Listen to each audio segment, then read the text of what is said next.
Kompas Petang kembali bersama saya Cindy Permadi. Saudara Presiden Prabowo Subianto kembali mengundang para konglomerat ke Istana Negara Jumat siang. Kedatangan hari ini adalah kali kedua setelah Kamis sore kemarin 8 konglomerat bertemu Presiden Prabowo.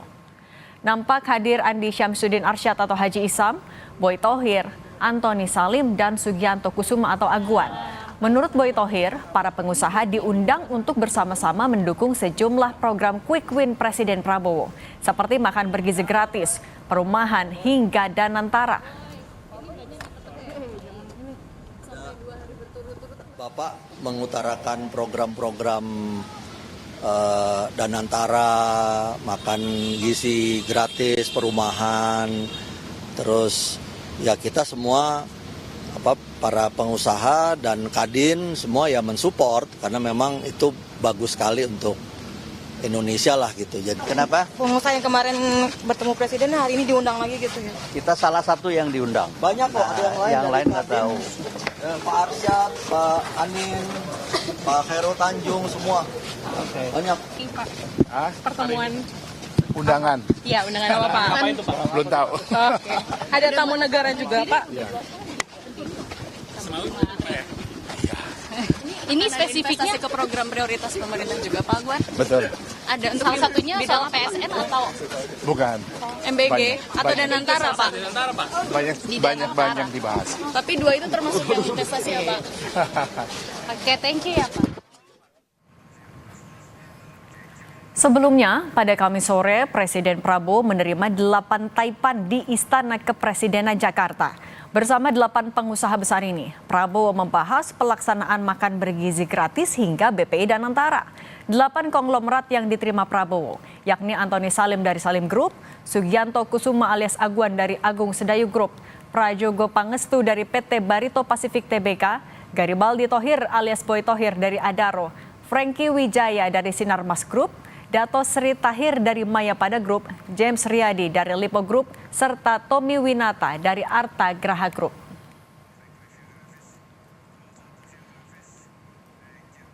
Menurut Sekretaris Kabinet Teddy Indrawijaya, Presiden berdiskusi mengenai perkembangan terkini di tanah air dan dunia global, serta program-program utama yang tengah dijalankan pemerintah, termasuk program makan bergizi gratis, infrastruktur, industri tekstil, swasembada pangan dan energi, industrialisasi hingga BPI Danantara.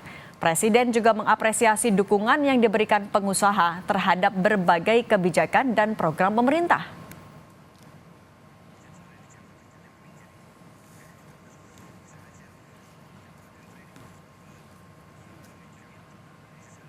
Dua hari berturut-turut Presiden Prabowo mengundang beberapa konglomerat besar ke istana. Yang menarik, para taipan ini mengaku diajak membantu program-program andalan Presiden Prabowo. Salah satunya makan bergizi gratis. Lalu apa pesan dibalik 2 kali pemanggilan para konglomerat ini ke istana?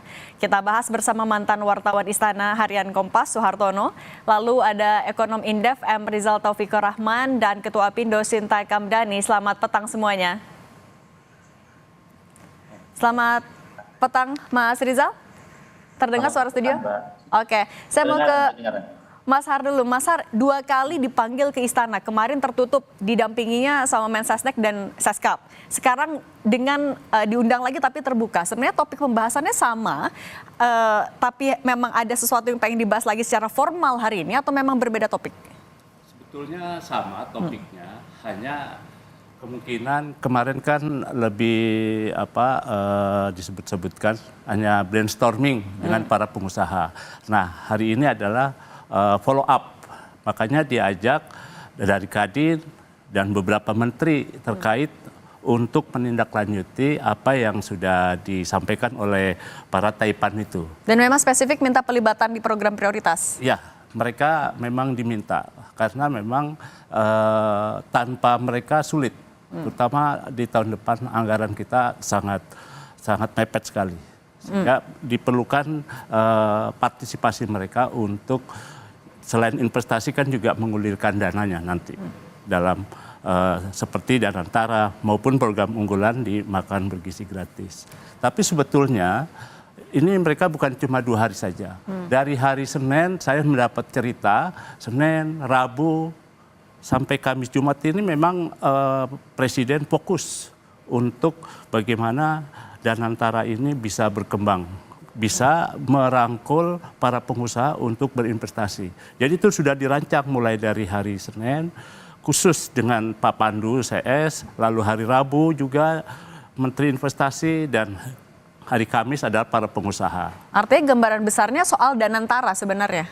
Salah satunya juga itu, tapi di balik itu biasa ya, kalau Presiden itu kan selain meningkatkan komunikasi dengan para dunia usaha, juga akan ya membangun diskusi strategis ya, yang mereka namakan untuk mengembangkan dan meningkatkan dunia usaha dalam partisipasinya di pemerintah. Oke, kita tanya dulu ke Mas Rizal. Mas Rizal, kalau Anda melihatnya 2 hari berturut-turut diundang ke istana, apa yang bisa Anda baca dari langkah ini yang dilakukan oleh Presiden Prabowo? Presiden kan kolaborasi antara pemerintah dan sektor swasta. Karena tahu bahwa investasi yang besar ya, serta realisasi investasi yang akseleratif menjadi kunci dalam menumbuhkan dan juga mendorong pertumbuhan ekonomi yang ditargetkan besar. Nah, tentu diskusi ini juga punya potensi ya, menghasilkan kebijakan yang lebih sinkron dengan dunia usaha, yang sehingga kebijakan yang sudah dibuat itu bisa lebih clear, lebih cepat akselerasinya, dan tentu bisa meningkatkan investasi harapannya ya, dan juga penciptaan lapangan kerja. Nah, tapi yang harus penting lagi adalah bahwa pertemuan semacam ini harus dilakukan tentu secara transparan gitu ya, dan juga akuntabel. Mengapa? Karena keterlibatan pengusaha yang besar ya, dalam konteks implementasi kebijakan, maka tentu harus sinkronisasi agar tidak timbul muncul konflik kepentingan yang bisa menguntungkan segelintir pihak saja misalnya. Ini penting, dan saya kira upaya ini adalah pendekatan baru kepala pemerintahan ke presiden gitu ya, bagaimana mengakselerasi dan merealisasikan kebijakan dan juga program-program strategis dari.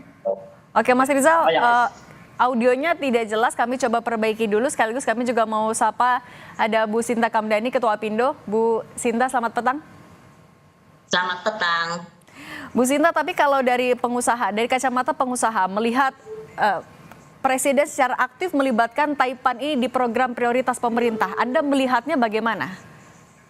Ya, kami sangat mengapresiasi ya inisiatif Presiden yang mengundang para pengusaha ini. Kami rasa ini suatu langkah yang positif, yang menunjukkan bahwa pemerintah ingin membangun komunikasi yang lebih erat dengan sektor swasta, dan dengan program-program strategis yang disampaikan pemerintah, saya rasa peran serta pelaku usaha swasta ini sangat penting gitu. Jadi kami apresiasi, dan kami harap ini juga nanti akan lebih banyak lagi pengusaha yang bisa diajak berdialog dengan Presiden, di mana Presiden juga bisa menyampaikan program-program prioritas beliau. Tapi dengan melibatkan konglomerat di program prioritas, apakah ini juga Anda melihat ada benang merahnya di anggaran yang tidak cukup di program-program andalan Presiden? Ya, kita semua tahu bahwa memang tidak memadai untuk mengandalkan hanya dari APBN. Jadi dari awal memang Presiden juga sudah menyampaikan dengan banyak kesempatan ya, tidak hanya dalam hal mengundang para pengusaha kali ini, tapi sebelumnya juga memang kita tahu bahwa Presiden mau melibatkan lebih banyak lah, dan dibutuhkan juga para pelaku usaha swasta. Jadi memang APBN ini tidak memadai, tidak mungkin hanya bisa datang dari pemerintah saja. Memang pelibatan ini dilakukan. Nah, tapi Mas Har, kalau pelibatan di dalam program prioritas, kemudian memanggil, apalagi hari ini terbuka pemanggilan Taipan, ini adalah hal yang memang biasa dilakukan Presiden, termasuk presiden-presiden sebelumnya? Ya, kalau terbuka ini kan ada dua pengertiannya. Satu, bahwa Presiden ingin menunjukkan ke publik bahwa tidak ada hal-hal yang ditutup-tutupi. untuk mengembangkan dan meningkatkan Danantara sebagai lembaga investasi.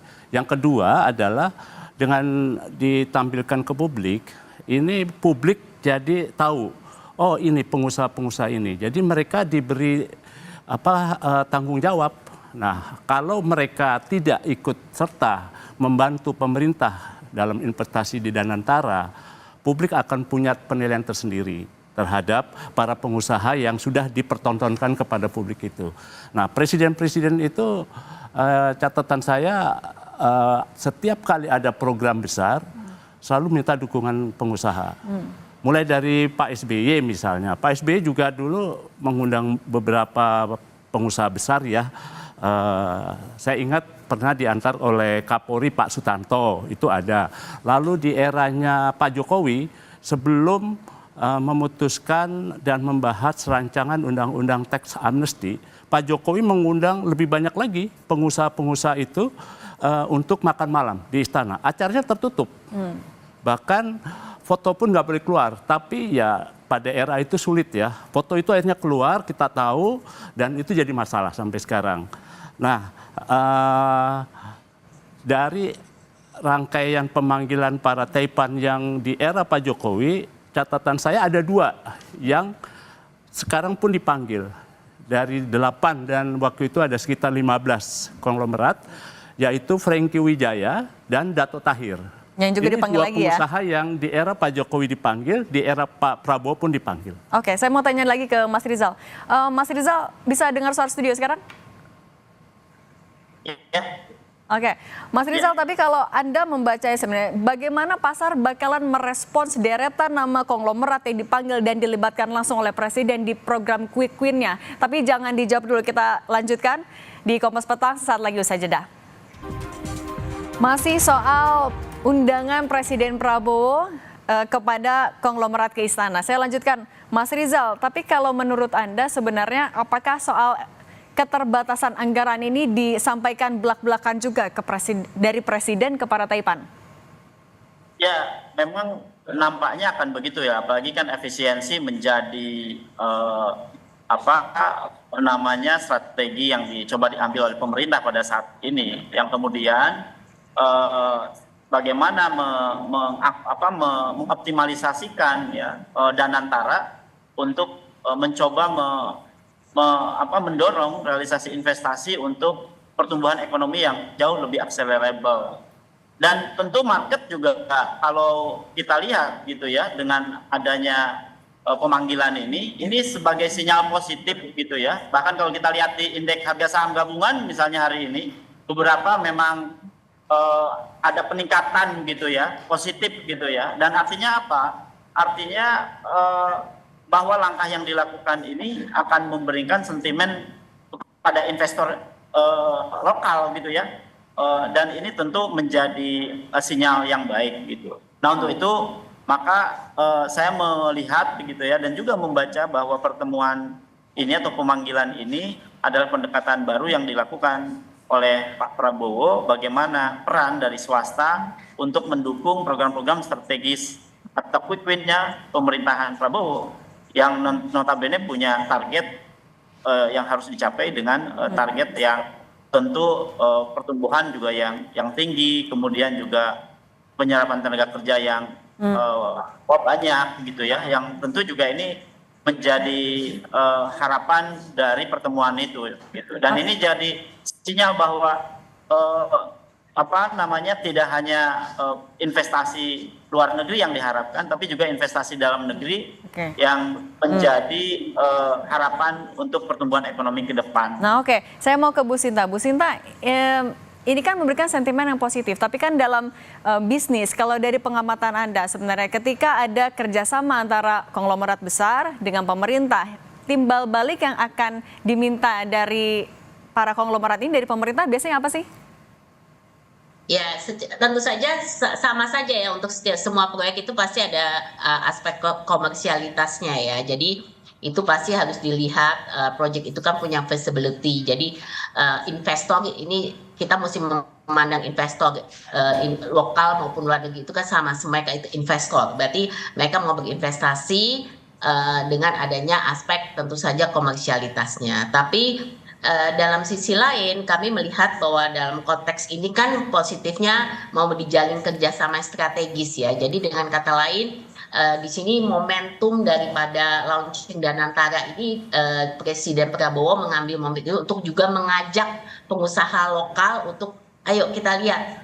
Sekarang pemerintah akan komitmen melalui Danantara untuk punya badan pengelola yang jauh lebih besar dengan masuknya aset-aset daripada pengelolaan BUMN.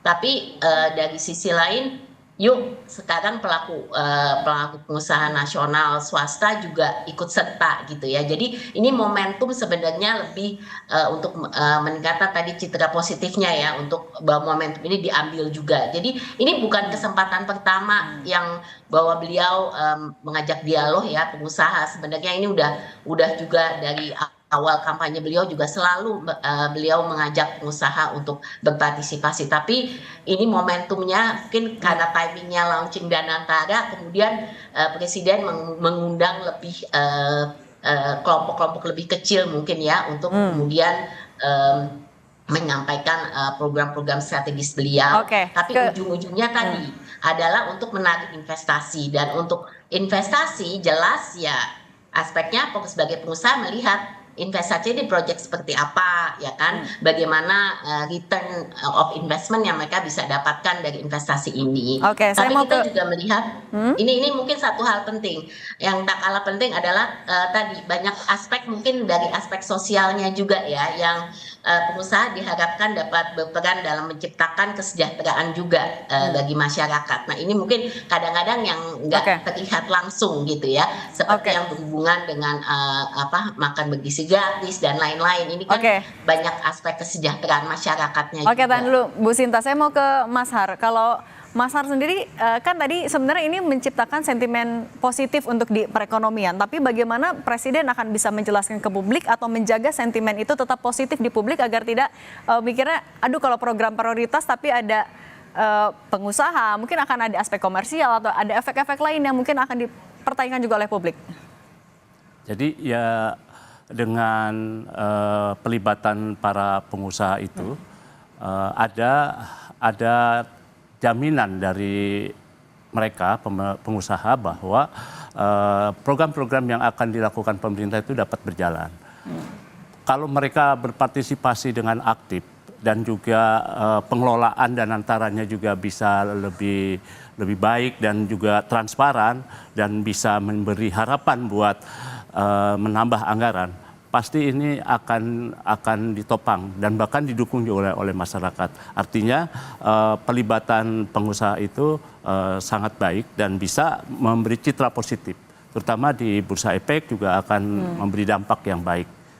Bisa efek baik itu tapi ya dengan catatan transparan ya tadi ya? Ya, betul. Betul. Jadi pengelolaannya juga harus transparan karena Danantara ini kan ada yang mendukung tapi juga ada yang pesimistis ya. Nah ini yang sekarang tantangan buat Danantara untuk menunjukkan bukti yang baik bahwa Danantara itu bukan seperti BUMN-BUMN yang lain yang kemudian menjadi jarahan oleh para oknum-oknum yang memang menginginkan itu. Jadi Danantara harus betul-betul menjadi penopang kemajuan. Mas Rizal, tapi kalau menurut Anda dalam pelaksanaannya bisakah dilakukan secara transparan ya agar pandangan publik tetap positif, tidak jadi kemana-mana, jadi bola liar? Ya, saya kira menjadi penting ya, transparansi, akuntabilitas ya, kemudian juga keseimbangan dalam keterlibatan stakeholders. Dan ini tentu akan mendeklar kepada publik bahwa pemerintah betul-betul ingin merealisasikan dari apa yang yang dituju misalnya untuk meningkatkan pertumbuhan ekonomi yang tinggi dengan pelibatan dan pengusaha-pengusaha domestik dan juga mensupport Danantara misalnya gitu. Karena ini penting, sangat penting ya. Karena penguatan dalam transparansi dan akuntabilitas menjadi kunci begitu ya di dalam implementasi pada saat bagaimana para pengusaha besar ini mendukung program-program strategis atau quick win dari pemerintahan Pak Prabowo ini. Karena tentu kan yang akan nanti bisa melihat dan merasakan dari program ini kan masyarakat ya. Sehingga dari awal ini betul-betul harus dicegah gitu ya, terutama pencegahan konflik kepentingan juga menjadi penting. Serta yang paling penting lagi adalah bahwa peran para pengusaha lokal menjadi penguatan kemandirian ekonomi Indonesia ke depan. Saya kira itu. Oke, Bu Sinta, boleh singkat saja kalau dari Anda harapannya pelibatan untuk tidak hanya pengusaha besar tapi juga pengusaha lokal seperti apa di program-program prioritas pemerintah? Iya jelas. Jadi memang dan saya meyakini bahwa memang Presiden juga akan membuka ya, ini bukan hanya pengusaha besar tapi semua pengusaha lokal. Dan kalau kita lihat memang kan aspek ya ekosistem yang dibangun ya. Jadi dengan kata lain jelas investor besar itu ada di pengusaha besar, tapi bukan berarti pengusaha-pengusaha lain juga menengah, baik UMKM juga nantinya pasti akan bisa terlibat. Jadi kita mesti melihat bahwa dampak yang diharapkan terutama dalam momentum launching Danantara ini sekali lagi adalah untuk bisa menjaring lebih banyak investasi gitu. Dan jelas untuk berinvestasi ini nanti dampaknya akan luas gitu, dan pengusahanya ini tidak hanya sebagai investor tapi nanti juga berdampak kepada pengusaha-pengusaha UMKM yang masuk ke dalam ekosistemnya gitu. Jadi ini saya rasa kalau kita lihat ini suatu hal yang dibuka kesempatannya dan akan inklusif oleh Presiden, juga akan melibatkan lebih banyak lagi pelaku usaha dari berbagai latar belakang. Tapi yang jelas untuk proyek-proyek strategis nasional ini memang tidak bisa hanya dijalankan oleh pemerintah, jadi memang perlu peran serta daripada pelaku usaha swasta gitu. Makanya ini kemudian dibuka untuk bisa bersama-sama nanti kemitraan strategis ini bisa dibangun untuk pengembangan ekonomi ke depan. Oke, baik. Mas Ar, untuk ini terakhir boleh singkat saja juga, artinya apa yang juga harus dilakukan oleh Presiden Prabowo Subianto ke depannya untuk menjaga ya satu, program prioritasnya tetap jalan, mitra dengan pengusaha juga tetap baik? Dua, seperti tadi sudah disinggung, adalah satu transparansi dan satu akuntabilitas. Rakyat hanya menilai itu saja. Program MBG misalnya makan bergizi gratis memang di awal agak terengah-engah ya. Tapi kalau itu dilakukan dengan transparan dan pun memiliki akuntabilitas yang tinggi, pasti itu akan ditopang oleh masyarakat. Karena itu potensi penyalahgunaannya juga besar. Karena bayangkan saja dalam 5 tahun itu ada semacam dapur umum ya, hajatan nasional selama 5 tahun untuk memberi makan pada anak-anak. Tapi realnya juga di lapangan kan belum merata itu semua. Oke, makanya tadi transparansi dan akuntabilitas itu yang jadi penting ya. Baik, Mas Suhartono, mantan wartawan Istana dan Harian Kompas, terima kasih. Ekonom Indef, Rizal Taufikur Rahman, dan Ketua Pindo, Bu Sinta Kamdhani, terima kasih sudah berbagi di Kompas Petang. Sehat selalu semuanya. Selamat petang. Ya, selamat petang.